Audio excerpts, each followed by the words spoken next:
Olá, seja bem-vindo à nossa quarta e última aula de hermenêutica. Nessa última aula, nós falaremos a respeito de algumas regras e ferramentas que nos ajudarão na interpretação da Bíblia. Essa aula corresponde às unidades 8, 9 e 10, portanto, estaremos seguindo a sequência de nossa apostila. Algumas regras foram listadas aqui, que são bem práticas para quando nós tivermos o texto bíblico em nossa frente, podermos usar e aproveitar dele o máximo possível, conforme aquilo que Deus assim nos deixou como sua herança. A primeira regra é: a Bíblia deve ser lida como qualquer outro livro. Lembrem, fazendo apenas uma recapitulação dos sensus literais que a gente já falou. A Bíblia deve ser lida segundo a analogia de fé, segundo o princípio literal de cada gênero dela específico, assim como qualquer outro livro que vemos. Segunda regra: leia a Bíblia existencialmente. Eu não estou me referindo aqui ao existencialismo filosófico, que é uma corrente anticristã. Aqui estou dizendo que devemos ler as Escrituras como elas se passando dos mesmos problemas que nós, entendendo os personagens semelhantes a nós. Não podemos imaginar que os personagens bíblicos sejam santos, altamente intocáveis pelo pecado, enfim, não.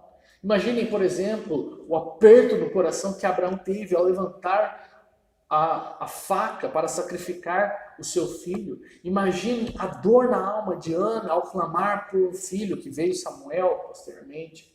Então nós precisamos entender as dores, as ansiedades, os desejos, as incertezas da vida, assim como nós. E entendendo que essas incertezas e essa realidade bruta que a Bíblia nos retrata serve de consolo a nós, para os nossos próprios temores, para as nossas próprias crises existenciais. Terceira regra: as narrativas históricas devem ser interpretadas pelas passagens didáticas. Ou seja, novamente aquilo que eu já havia dito, não devemos pegar uma narrativa descritiva e achar que ela está prescrevendo a nós, está dando uma norma, sendo normativa, nos passando um exemplo a ser seguido. Por isso que é importante, e muitos cristãos entram em parafuso quando acontece isso, porque eles tentam usar apenas o Evangelho como padrão de vida. Ou usar o Evangelho para interpretar as cartas paulinas e dos apóstolos. E o contrário deve ser verdadeiro. Por quê? Porque as cartas apostólicas, elas são didáticas. Elas são claramente didáticas. Os evangelhos são muitas vezes descritivos e retratam eventos ímpares, que é o próprio Deus encarnado na Terra. Então, é muito interessante pensar o que Jesus faria em nosso lugar, seguir os passos de Cristo, mas devemos seguir com cautela, porque senão caímos naquele legalismo de que tudo é amor, não devemos olhar para o pecado, aquele legalismo não, né? Aquele antinomianismo de relevar tudo e não seguir a lei do Senhor. Muitos que tentam confrontar Paulo com Cristo, e há muitos teólogos pessoas incrédulas que tentam fazer isso, jogar um contra o outro, para mostrar a ignorância do cristão, eles não entendem que Cristo em si não escreveu nenhuma carta. Os relatos que temos de Cristo, as falas que temos de Cristo foram de apóstolos, os mesmos que escreveram as cartas, ou boa parte daqueles que escreveram as cartas. Portanto, não estamos jogando Paulo contra Cristo, estamos jogando um apóstolo contra outro apóstolo. E isso não tem a menor racionalidade, a menor lógica. Quarta regra: o implícito deve ser interpretado pelo explícito. Relembrando ainda a questão da analogia de fé. Não podemos pegar um versículo isolado com um sentido dúbio e dele pegarmos e estruturarmos toda uma doutrina em torno dele. Lembrem aquilo que a gente falou a respeito sobre debates entre arminianos e calvinistas, sobre até alguns pontos, né, que são difíceis, como o batismo pelos mortos, que Paulo fala, que provavelmente ele está falando de hereges, ele está usando até o absurdo que os hereges praticam para fundamentar a sua tese da ressurreição de Cristo. Também a questão de Pedro, quando fala que Cristo desceu aos abismos e pregou aos espíritos encarcerados. Aqui ele provavelmente ele está dizendo que ainda que Cristo, quando morreu, ele foi ao céu, porque ele diz ao ladrão ao seu lado que ainda hoje estarás comigo no paraíso. Dentre esses 3 dias que ele esteve morto, em algum momento ele foi ao inferno declarar a sua vitória, anunciar a sua vitória. Não foi pregar o evangelho, não foi tirar os crentes de lá e levar para o céu. Não, ele foi anunciar a sua vitória para os espíritos, os demônios e aqueles que foram condenados, que já estavam no período intermediário da condenação. 2 casos também que nós podemos usar de exemplo, que eu coloco aqui na apostila, é que a respeito dos anjos, muitos falam, né, sobre a questão dos anjos serem assexuados, enfim, usando Marcos 12, 25. Mas a passagem fala que eles não se casam nem se dão em casamento. Em nenhum momento Cristo está falando que eles têm relação, ou que eles são assexuados. Aqui ele está falando a respeito de uma ressurreição. No livro do Heber Campos nós vemos explicado isso, o habitat natural. E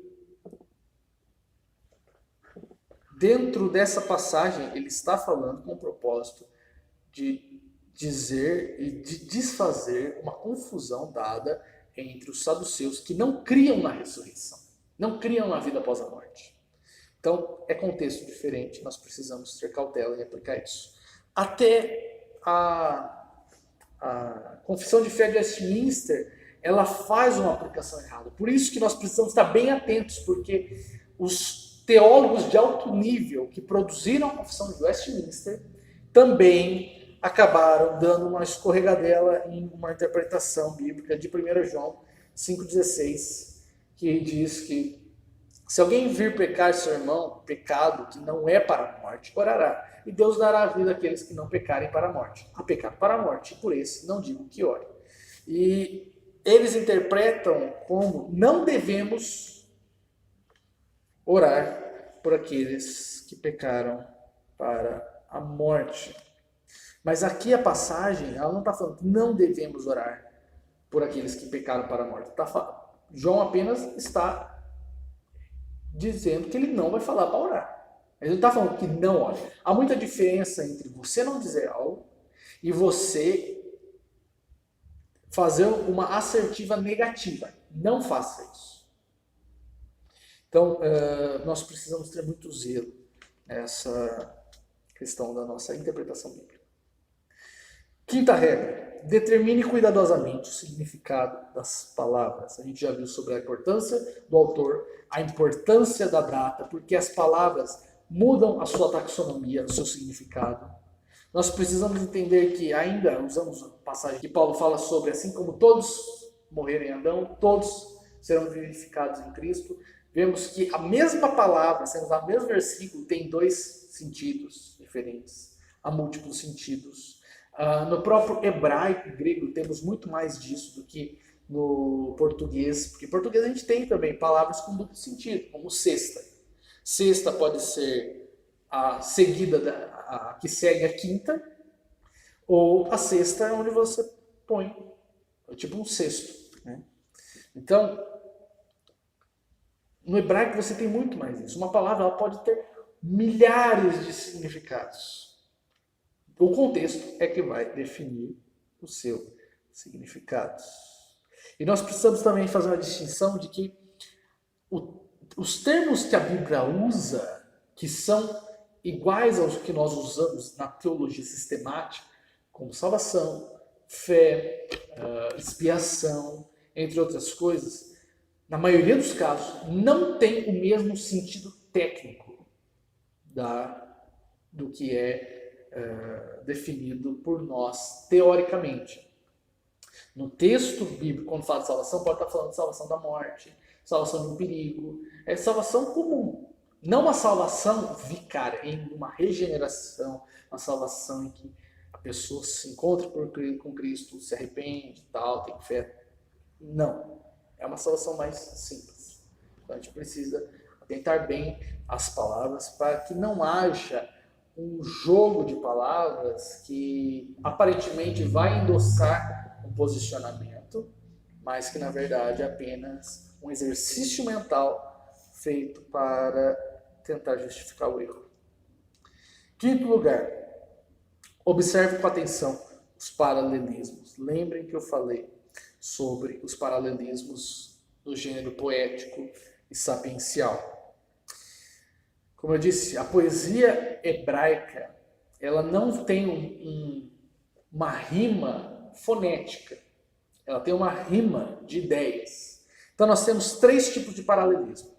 Nós temos um paralelismo sinônimo, onde a primeira frase terá a mesma ideia repetida na próxima, como por exemplo Provérbios 19:5. A falsa testemunha não ficará impune, e o que respira mentiras não escapará. Ele está falando a mesma coisa. Falsa testemunha, o que respira mentiras não ficará impune, não escapará. Ou Salmo 95:6. Ó, vinde, adoremos e prostremos-nos, ajoelhemos-nos diante do Senhor que nos criou. Então, adorar e nos prostrar é ajoelhar diante do Senhor que nos criou. Então, isso é paralelismo sinônimo. Eles têm mesma estrutura, mesma intenção.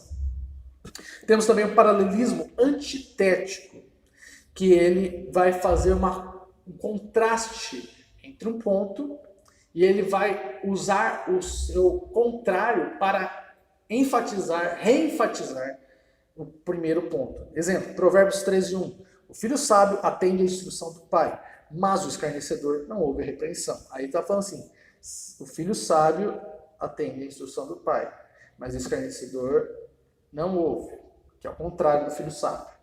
Qual é a atitude? Ele não ouve ao invés de atender. Portanto, seja sábio. Provérbios 10:4. O que trabalha com a mão displicente empobrece, mas a mão dos diligentes enriquece. Ou seja, não seja caloteiro, porque você empobrecerá, mas seja honesto e enriquecerá. É a mesma ideia, só que ele está usando de uma forma negativa e outra de forma positiva. E por fim, o paralelismo sintético, que é um pouco mais complexo, porque ele vai criando toda uma estrutura de pensamento até que chegue na sua conclusão. Ele vai criando expectativa, tal, vai escalando a intensidade das suas ideias até que chega numa conclusão em que arremata essa ideia numa conclusão total. Por exemplo, Salmo 92:9.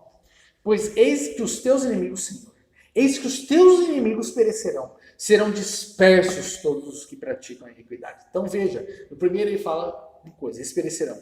Aí ele começa a se exaltar. Eis que os inimigos... Não, ele fala os inimigos, né, no primeiro. Eis que os teus inimigos. Aí no segundo ele fala, eles perecerão. E aí por fim ele diz, serão dispersos todos que praticam a iniquidade. Perceba que os três pontos são a mesma coisa, só que ele vai aumentando, ele vai escalando a intensidade da sua mensagem. O próprio Jesus, ainda que não use poesia, ele usa paralelismos. Por exemplo, no seu Sermão do Monte, ele fala, dá a quem te pedir, e não te desvies daquele que quiser que lhe emprestes. Ou, pedi e dá-se-vos-á, buscai e encontrareis, batei e abrir-se-vos-á. Então, nós vemos também até na bênção araônica, que é uma das bênçãos mais belas que temos na Bíblia, em Números 6:24-26, que tem esse paralelismo.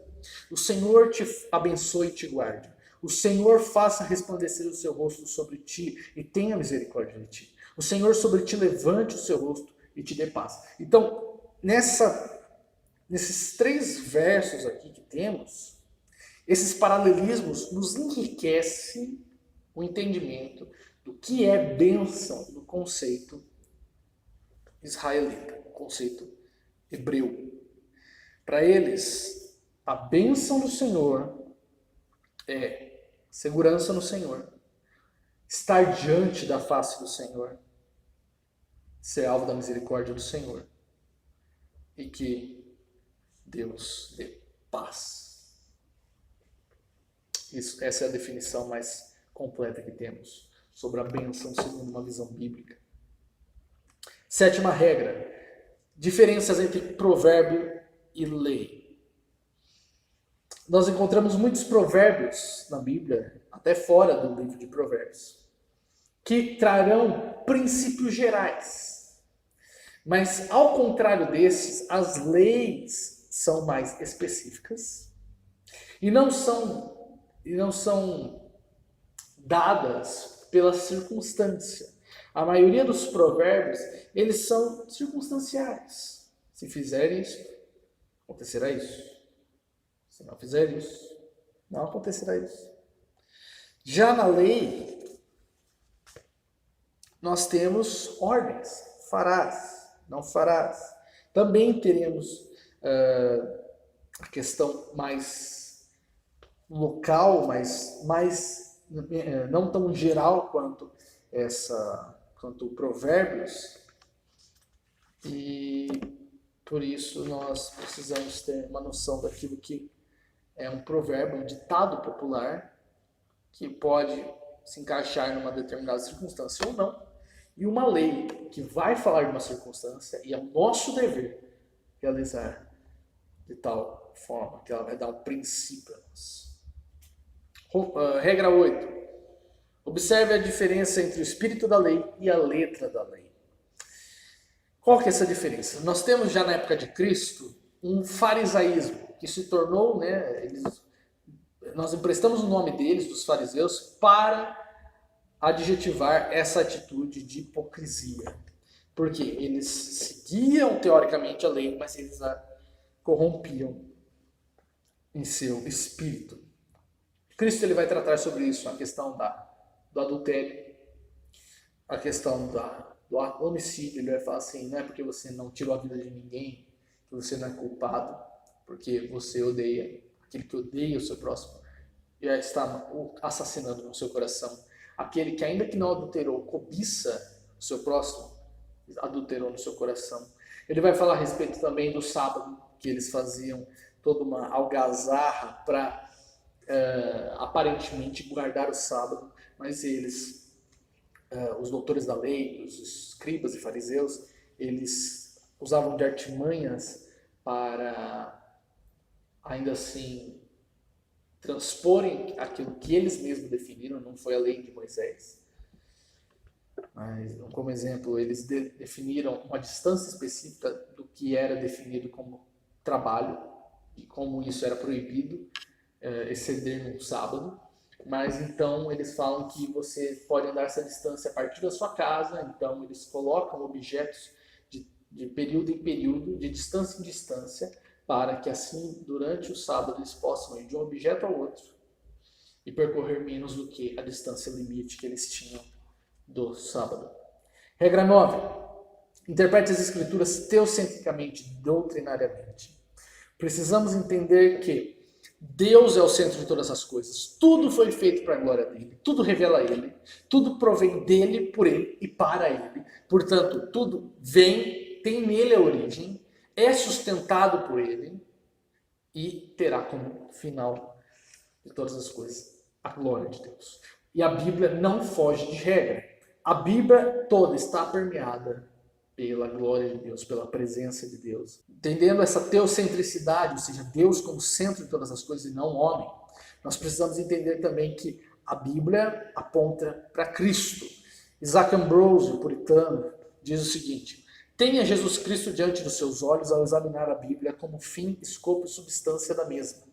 Que são as Escrituras, senão, por assim dizer, os coeiros espirituais do menino Jesus? Coeiro seria um tipo de fralda, tipo de berço, alguma coisa assim. Cristo é a verdade e a substância de todos os tipos de sombra.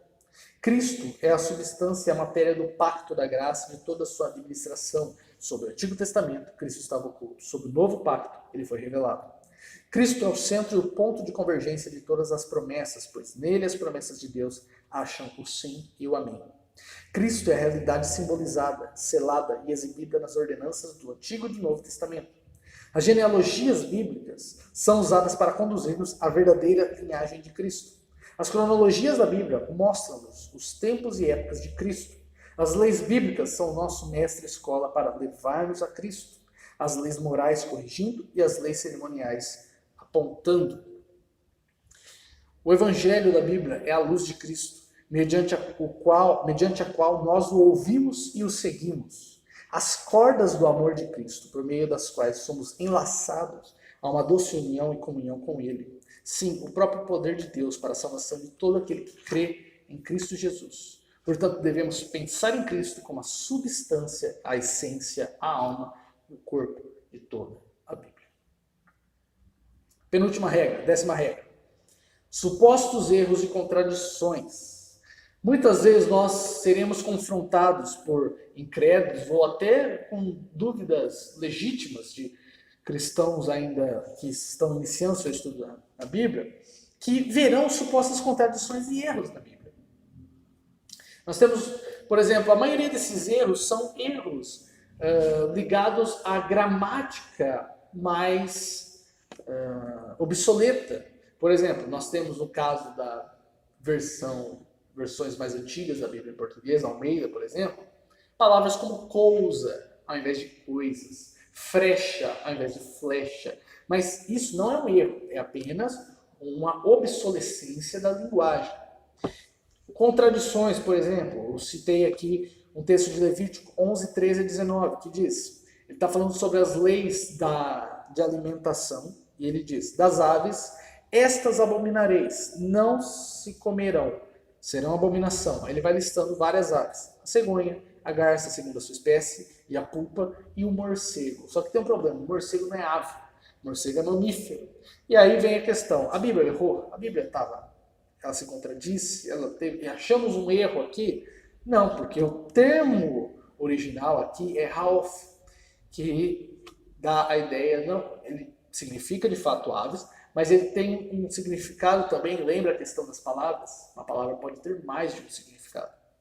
Mas essa palavra Ralph também pode significar aves, ou aquele que voa, um bicho que se eleva, que tem asas. Então, por isso, o morcego ele se inclui. E lembrando também que na época em que Moisés está dando as suas leis, e quando ele descreve também sobre as espécies dos animais que entram na Arca de Noé, o tipo que a Bíblia trata de espécie é diferente da catalogação que hoje nós temos de espécies modernas. Então, nós precisamos também ter esse ponto. E, 11ª e última regra, não despreze a tradição da igreja. Ainda que a fé reformada negue qualquer autoridade igual ou acima da Bíblia para que possamos usar para interpretar a Bíblia, isso não significa que devemos desprezar toda uma tradição de 2000 anos que a igreja nos dá, que nós somos herdeiros. Charles Spurgeon disse, parece estranho que certos homens que falam tanto do que o Espírito Santo lhes revela, considerem tão pouco que ele revelou a outros. Então, não devemos apenas achar que somos os únicos pelos quais o Espírito Santo ilumina. O Espírito Santo também iluminou durante 2000 anos a sua igreja. E nós devemos nos atentar, porque foram pessoas piedosas, pessoas que eram mais sábias do que nós, pessoas que tiveram insights enriquecedores, ideias e entendimentos enriquecedores à nossa vida. Por isso, a iluminação do Espírito Santo não nega a necessidade de buscarmos a tradição dos nossos antepassados.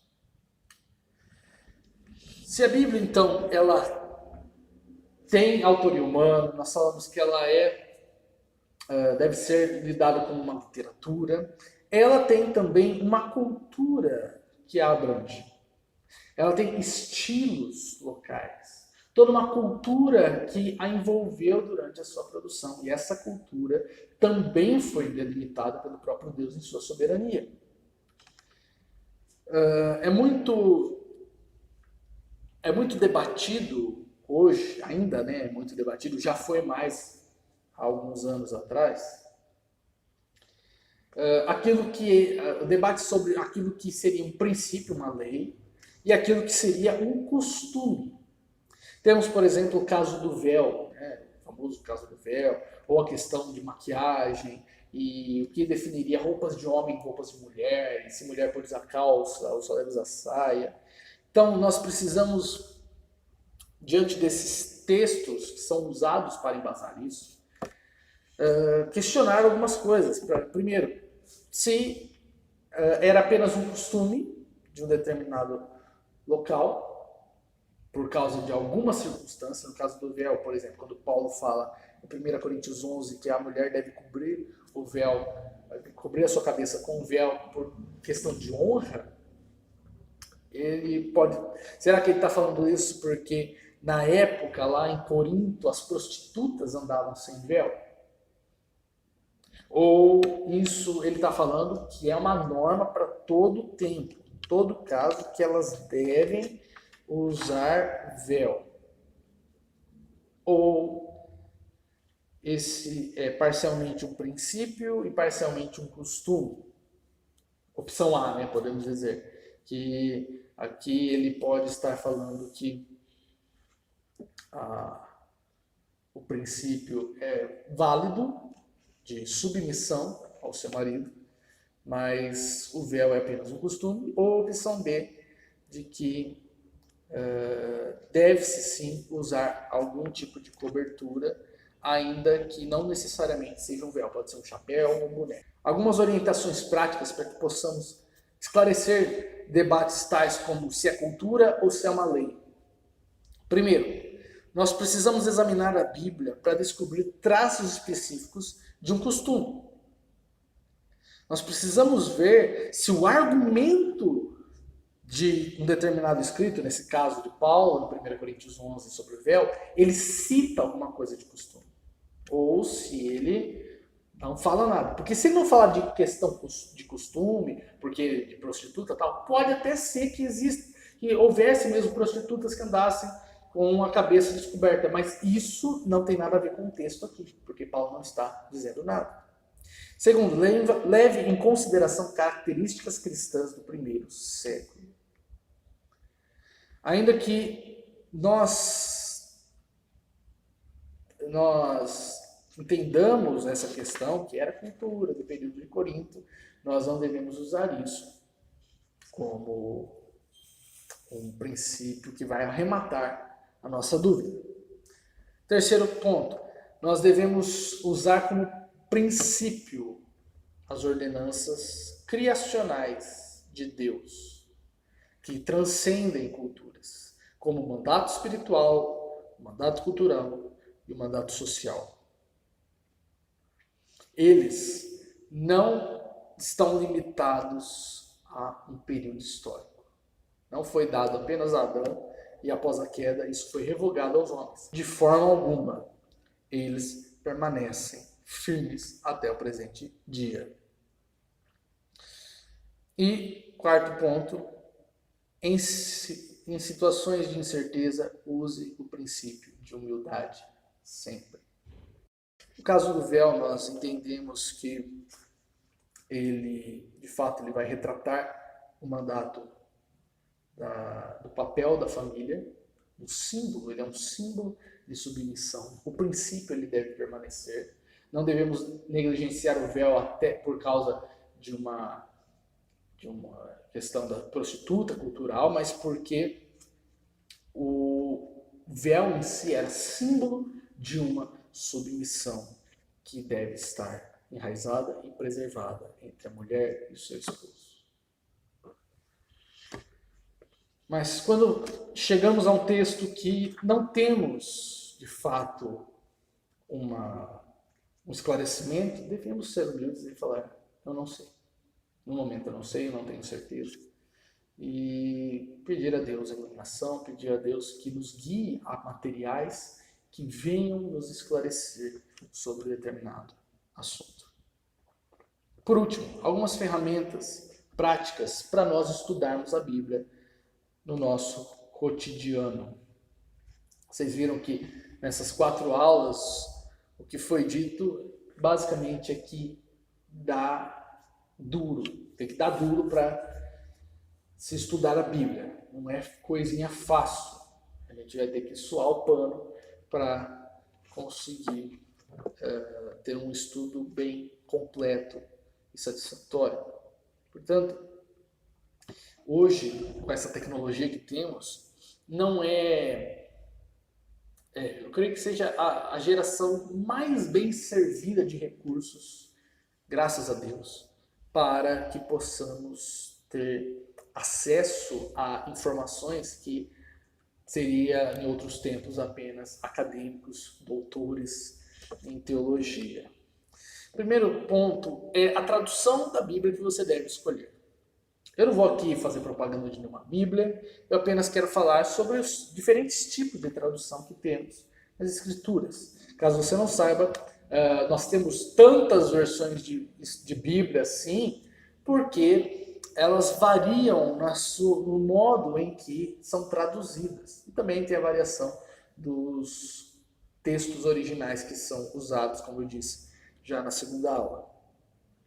Mas temos um tipo de interpretação que creio, a meu ver, a mais indicada, que é a de equivalência formal, que é um método em que ele vai sempre tentar usar um termo equivalente à língua a ser traduzida da língua original. Ele vai evitar acrescentar coisas para dar um contexto. O máximo que ele puder, o tradutor ele vai fazer uma força para que haja uma precisão verbal e que a gente tenha mínimo de interferência, de acréscimo para criar essa coesão do texto. Nós temos como exemplo as Bíblias Almeidas. Eu recomendo a Corrigida e Fiel, que ainda que esse método seja mais rígido e talvez gere um texto mais difícil, a Almeida Corrigida e Fiel, nessa última atualização dela, tem sido muito boa, muito fluida, de fácil entendimento. Creio que ela disputa com a linguagem da NVI. A NVI também é bem fácil a leitura. E a Corrigida e Fiel ela vai ser uma das únicas em português que seguem o textos receptos. Há um outro tipo de interpretação que segue a precisão de conceitos. Ele não vai estar tão focado na equivalência de cada palavra para a sua tradução, mas ele quer a ideia em si. Então, se for necessário, por exemplo, pegar um termo e traduzir por uma frase para que a ideia seja preservada, assim será feita essa tradução. Bíblias como a NVI, Nova Versão Internacional, usam desse tipo, mas a própria NVI ela faz um esforço para que haja o mínimo possível também de intervenções, de acréscimos do próprio tradutor. E, infelizmente, a NVI segue o texto alexandrino. E, por último,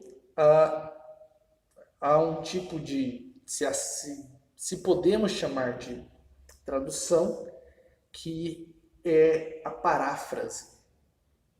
A paráfrase ela é bem mais flexível que os dois outros métodos de interpretação e ela não estará muito preocupada com os termos equivalentes em si, mas ela vai querer trazer uma linguagem atual para um entendimento mais atual, ainda que perca muito do conteúdo original mesmo da Bíblia. Então, por isso que é chamado de paráfrase. Não é bem nem uma tradução, é mais uma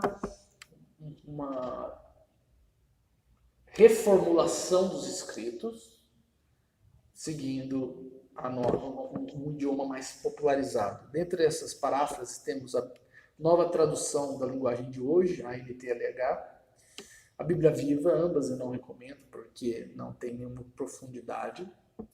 E quanto mais as traduções elas vão se abrindo nessa liberdade de paráfrase, mais possibilidade de absurdos temos para a ser encontrados, como no caso da Bíblia polêmica, né, freestyle, feita pelo pastor Ariovaldo Júnior, da Igreja Manifesto, em Uberlândia, Minas Gerais. É uma Bíblia que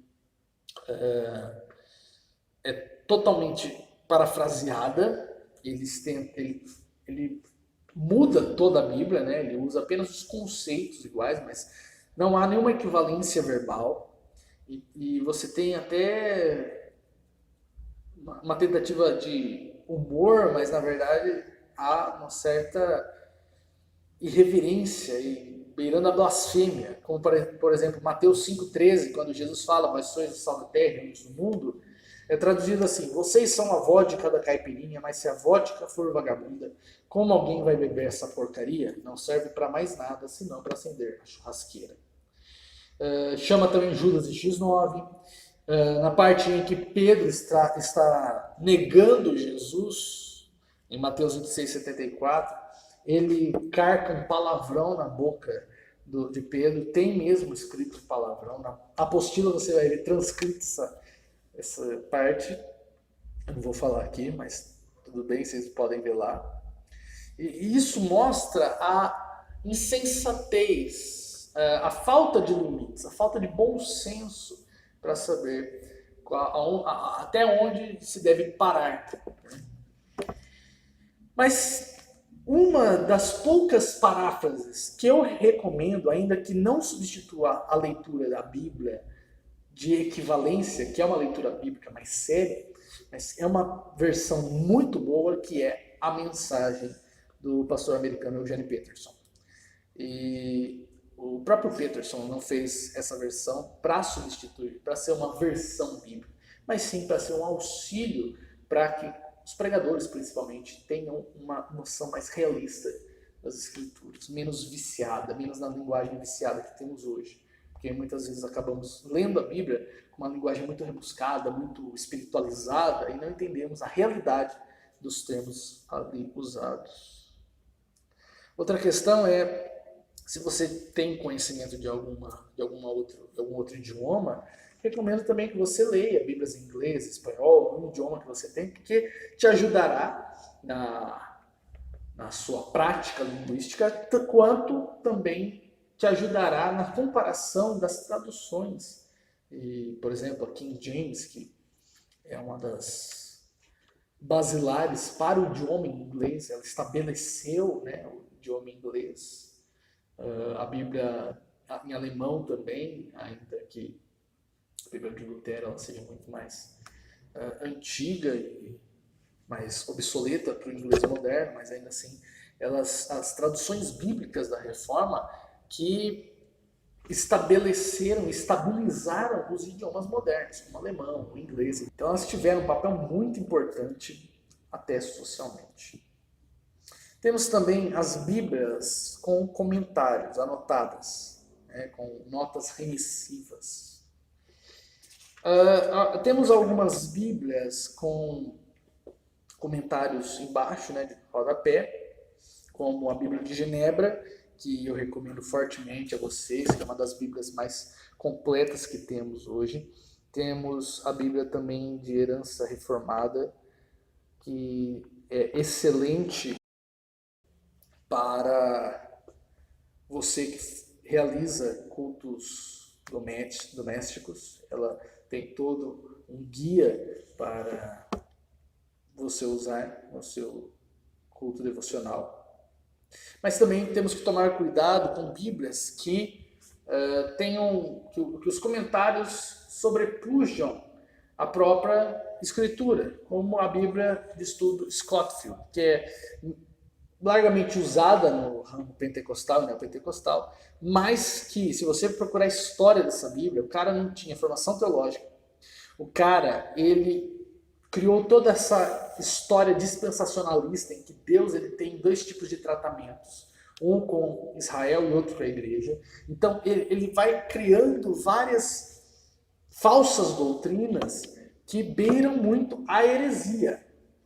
Tá? Depois procurem sobre a natureza do dispensacionalismo, como ele surgiu junto com aquelas seitas do século XIX, como Mormons e Testemunhos de Jeová, através daqueles pregadores que tinham visões e marcavam datas da vinda de Cristo. Então, não recomendo de forma alguma a Bíblia de Estudo Scofield. Temos também traduções e outros comentários que devem ser usados com ressalva. Por quê? Porque, obviamente, que toda tradução ela já é uma interpretação. A Bíblia que nós temos traduzida ela já é uma interpretação. Por isso que Bíblias com tradutores mais liberais, você vê alguns termos sendo traduzidos mais abertamente, alguns conceitos doutrinários sendo mais diluídos, ainda que ela permaneça pela sua autoridade. Então, nós devemos ter noção que toda a Bíblia traduzida, ela tem já um pressuposto adotado. Obviamente que os tradutores, nesse ato grupal, conseguem fazer um contrabalanceamento entre as tendências de cada um. Mas ainda assim, algum resquício fica. Isso não torna o conteúdo bíblico obsoleto, mas nós precisamos ter consciência disso e não tomar uma tradução como a única infalível. Sempre ter recursos. Temos, por exemplo, a Bíblia de Jerusalém, que é uma excelente Bíblia, mas você percebe alguns traços de católicos romanos que foram os tradutores dela. Também é importante termos alguns comentários para ver o que alguns teólogos importantes acham de determinados textos. Em português temos dos principais comentários, os comentários do Hernandes Dias Lopes, os comentários de João Calvino, os comentários de William Hendrickson e Simon Kistemaker. Temos também os estudos bíblicos expositivos da editora Cultura Cristã, entre outros, que nos ajudam a ter uma noção mais completa e mais aprofundada de um determinado versículo, principalmente para pregadores que têm como propósito, intenção, expor a Bíblia continuamente, seguindo capítulo por capítulo em seus sermãos, assim como é o mais recomendado a se fazer, né? Pregar de Gênesis a Apocalipse a Bíblia inteira, para que a igreja estude a palavra de Deus, seja enriquecida com isso, e que você mostre a progressão da revelação de Deus. E por fim, temos ferramentas também que nos ajudam até a consultarmos e termos uma noção de grego e hebraico. Temos traduções interlineares, que são traduções bíblicas com a tradução do nosso idioma e o texto original, tendo algumas anotações e a tradução de cada palavra para nós entendermos no original o que significa um termo. Temos gramáticas que estão a preços disponíveis a nós, acessíveis.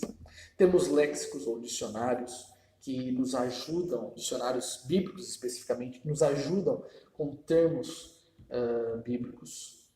Temos também aplicativos no celular, como o Logos Bible e o Bible with Strongs, a Bíblia com a concordância do Strong. O Logos você acha também por um preço acessível. E temos também alguns sites que nos ajudam. Você encontra sites, no próprio YouTube você acha algumas aulas de grego e hebraico, como tem 2 links aqui em nossa apostila. Então, quanto mais a gente ter essa autonomia de poder ler os textos originais, será de grande valia para termos nosso próprio desenvolvimento e caminharmos com as nossas próprias pernas. Não pense que isso serve apenas para especialistas. Todo cristão tem o dever de estudar a palavra de Deus para a glória de Deus e para a sua alegria, a alegria do crente. Portanto, nós concluímos essa matéria de hermenêutica. Espero que você tenha sido edificado através desse conteúdo, tenha tido suas dúvidas esclarecidas e novas dúvidas sido acrescentadas para que esse desejo do estudo da Bíblia tenha apenas sido renovado e fortalecido em sua vida. Eu espero que você se deleite nas outras matérias que temos disponíveis em nosso canal e que se dedique com materiais mais aprofundados que estão na nossa bibliografia e também estão disponíveis em outras plataformas. Fiquem com Deus e até a próxima. Tchau!